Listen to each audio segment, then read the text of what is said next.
Welcome to the Global Gaming Business Podcast, the industry's first and longest running podcast, now in our 17th year.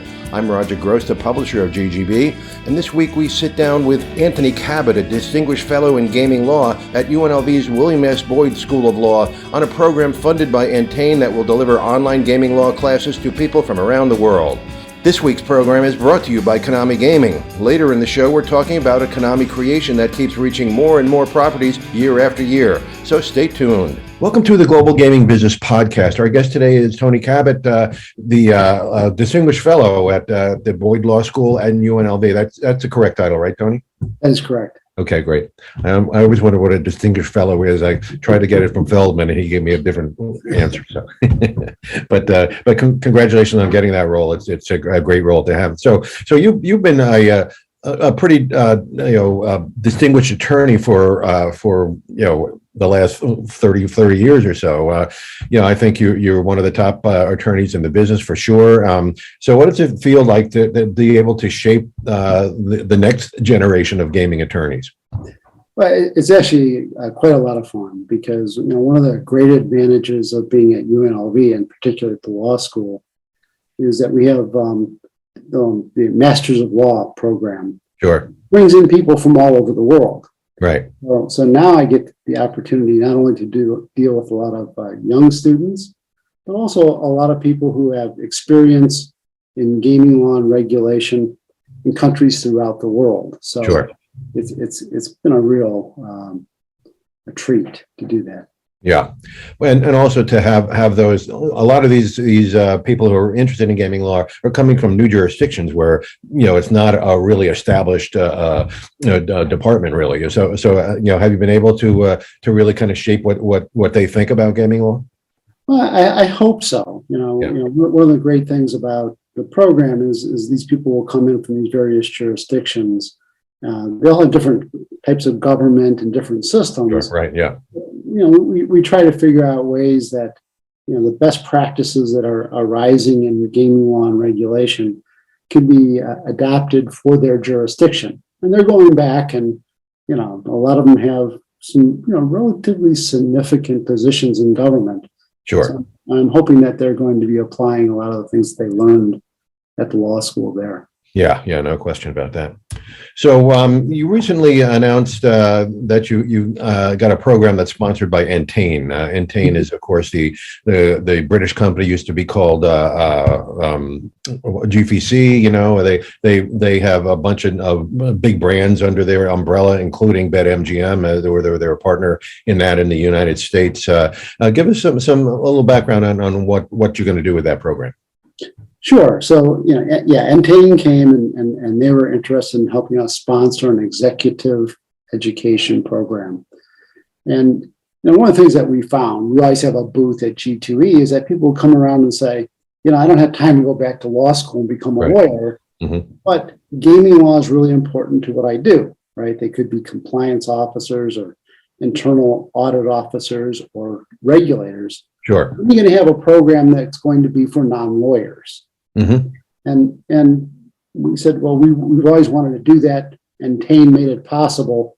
And so we're beginning to introduce the classes where someone who's in the industry or in government or is just plain interested can start taking classes in different topics of gaming law. Sure. And what are some of the classes you're going to offer? So I'm going to be teaching a class called Intro to Gaming Law, which is sort of an overview of how gaming law and the industry intersect. Right? Sure. We're covering all sorts of topics, licensing and anti-money laundering and internal controls and technical standards, all these different areas. But after that, or at the same time, the students can take a number of other classes. Bill Buffalo, a longtime industry member, is teaching gaming operations in the law. So that would be more applicable to, say, somebody who's an executive and wants to learn more about how gaming law impacts operations. Catherine Rand and Stephen Light are going to be very, very well-known professors in the area of Indian gaming. Are going to be teaching a class on Indian gaming. Right. And Alan Feldman and David Figler are going to be teaching a class on problem gambling and responsible gambling. Okay. So that's our first four. We'll probably end up with a total of about 8 to 10. We're working on sports wagering in the law, and we're working on anti-money laundering in the law. Okay.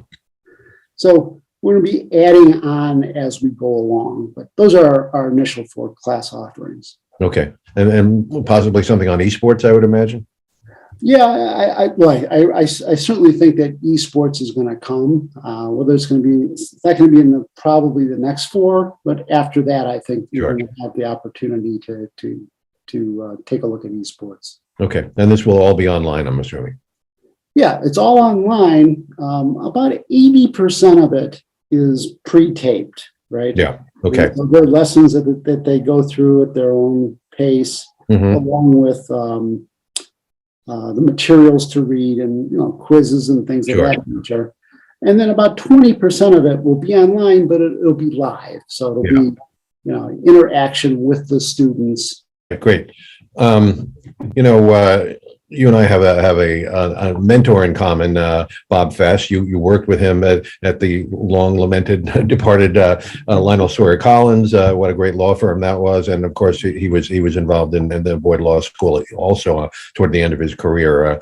And he, as I mentioned, he was a mentor to me. I know he was to you as well. Do you kind of model your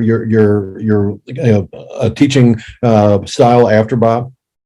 Well, in a large respect. I mean, one of the things Bob did was he was the consummate gentleman lawyer. Right, for sure. He was so good at building relationships and doing presentations and his whole demeanor about him was really kind of quite special. Sure. So right. This year I'm teaching at the law school a class on gaming practice. Right.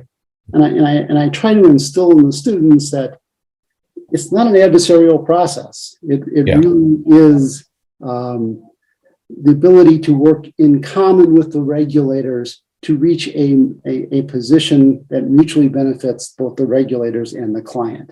Right. Bob was unbelievable at that, right? Right. I mean, Bob was able to identify where he wanted to get. He understood that what the regulators were after. He understood what his client was after, and did it in a cooperative methodology that was really quite amazing. Right. Yeah. He definitely had a big impact on my career, and I know he did on yours as well. So that's great. So one of the areas that you mentioned that you're going to be covering is sports betting, and obviously that's a new area into 99% of the U.S. that are getting involved in it now. What are some of the legal challenges do you think these states are going to get into when it comes to sports betting? Well, I think you have 2 different challenges. The first is getting a competent regulatory system in place, right? And one of the things I really worry about is that things move so quickly. The proliferation of sports wagering, that the states, I think in large respect, are appointing regulators that don't have sufficient knowledge of what they're trying to accomplish and how they're going to accomplish regulation. And so I think that is a problem. Right. But the other problem is that I think we're moving so quickly, we're not paying significant attention to some really critical areas. So, like, for example, insider trading. Right. Right. Sure. Absolutely. Yeah. I don't know if there's an insider trading scandal in one of these smaller states that has sports wagering, I don't think they know what to do about it. Right. And so the integrity of wagering, I think, needs to be a little more focused, and it needs to be focused not only on a cooperative state-by-state basis, but I still think there's a role of the federal government to deal with sports integrity. Sure. We need to see some changes in federal law that strengthen prohibitions against bribery and things of that nature, and a lot more focus by the federal government on investigation and prosecution of these matters. Sure. Well, one of the things that I've asked a lot of these operators are, how can you avoid the money laundering situation when and maybe one state could cover it, like they would bet a certain amount of money on one side and then go to another state and bet that equal amount on the other side. They'd lose the vig, but that'd be just a little bit of their profit. So I mean, and nobody answered that adequately for me. Yeah, look, I think that there has to be some better clearinghouse for data, right? So that we can start to track. One of the things that's advantage of sports wagering is that you have to establish an account. So you have to have a know your customer sort of atmosphere. Right. And you do it on a state-by-state basis, that's fine. But if the states aren't cooperating and sharing information, sure, so that when things happen, like betting both sides of a game in different jurisdictions, right, or insider trading, or match fixing, or point shaving. Yeah.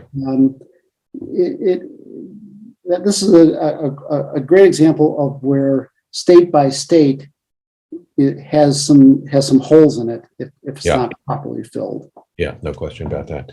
And then there's the question of professional sports teams getting involved. Obviously, at this point, it seems to be just sponsorships and things like that. But I think the owner of the Phoenix team, the Coyotes, owns a casino, and he just got into sports betting. So then that becomes a little murky. Yeah, it's a good example too. I think of what there's not enough focus by the regulators on some of these issues, right? Right.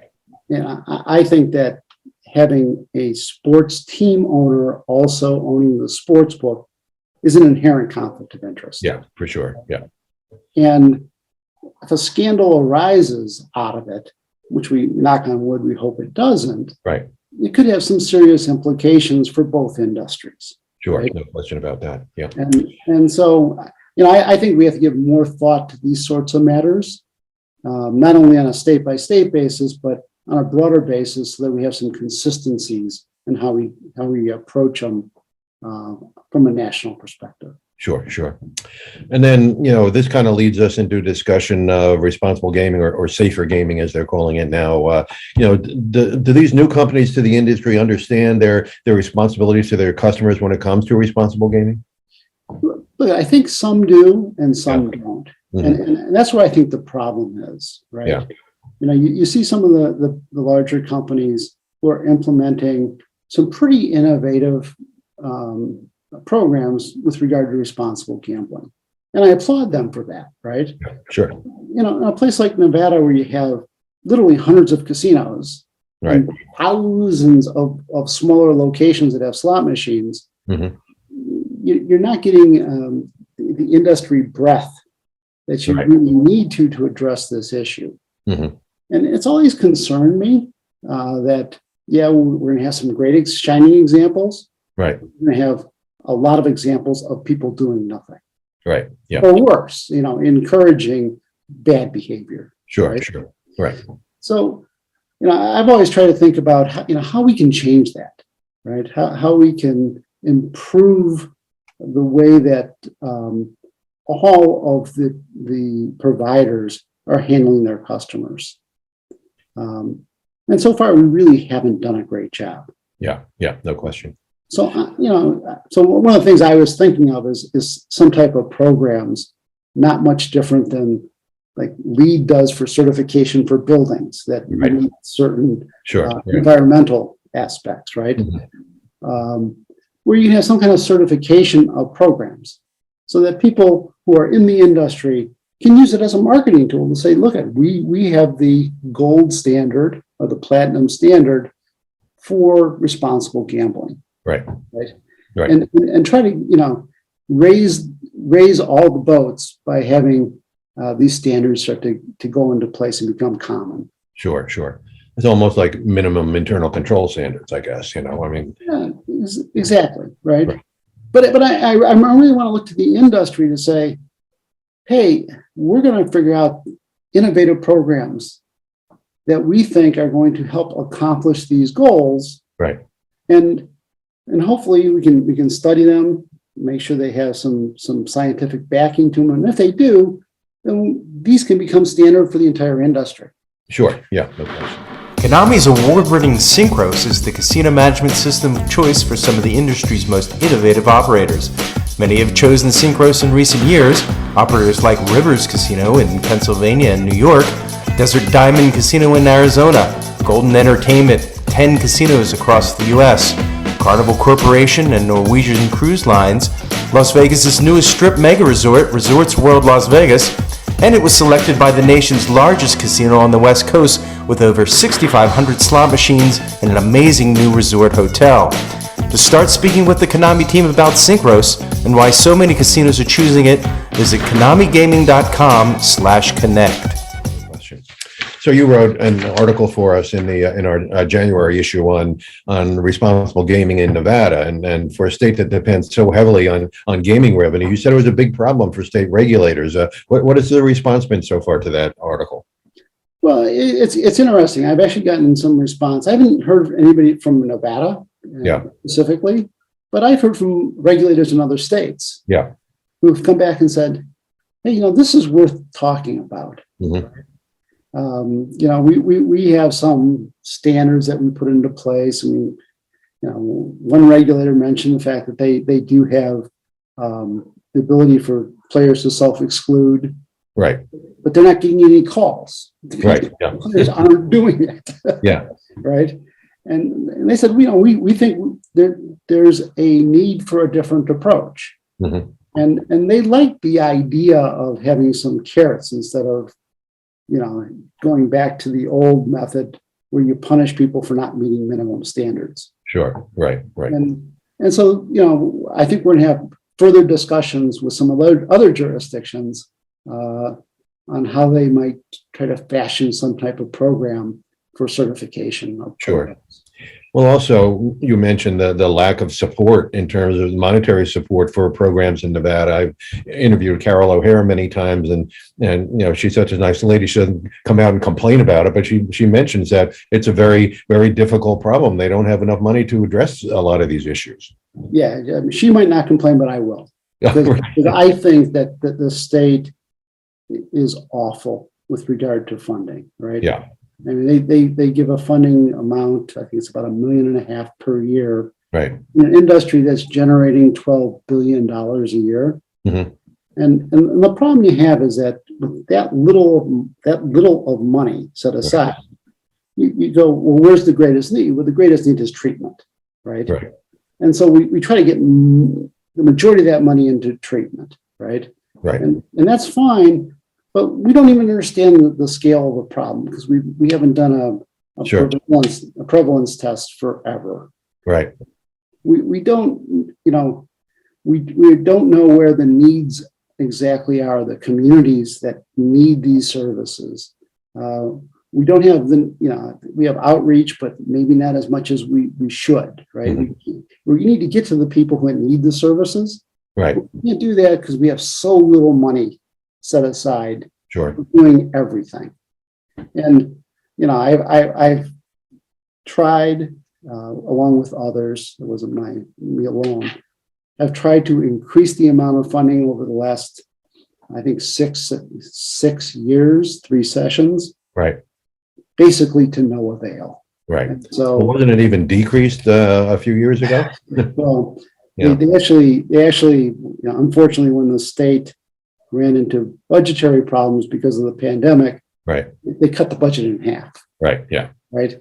Which and is that's especially time you're going to need it in a pandemic, Exactly right. And over the past 20 years, they've steadily decreased the amount of funding. Right. So it's not a great situation for Nevada. Yeah. I think literally they need about 2 or 3 times that amount of money, which still isn't a large amount of money in comparison to the industry.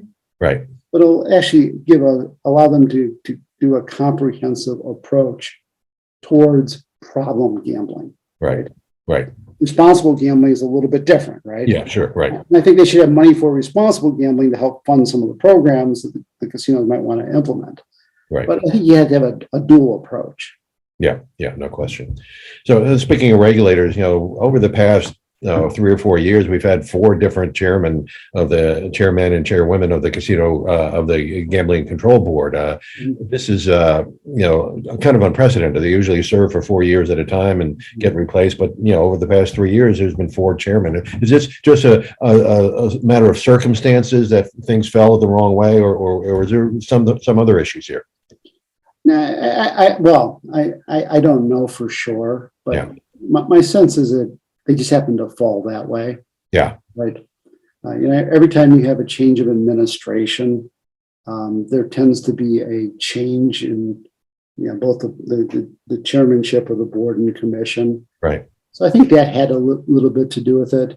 Mm-hmm. I think a little bit had to do with the timing, right? Right. Some people's their terms were up, and some people were to the point where they're naturally of the age that they were going to leave the position. Sure. Right. So, I wouldn't subscribe to anything nefarious about that. Right. Yeah. Okay. So, there's a woman head of the gaming commission now, Jennifer Tagliati. I got to interview her for one of our people to watch. She seems to be really interested in making a difference. Have you had a chance to meet her yet?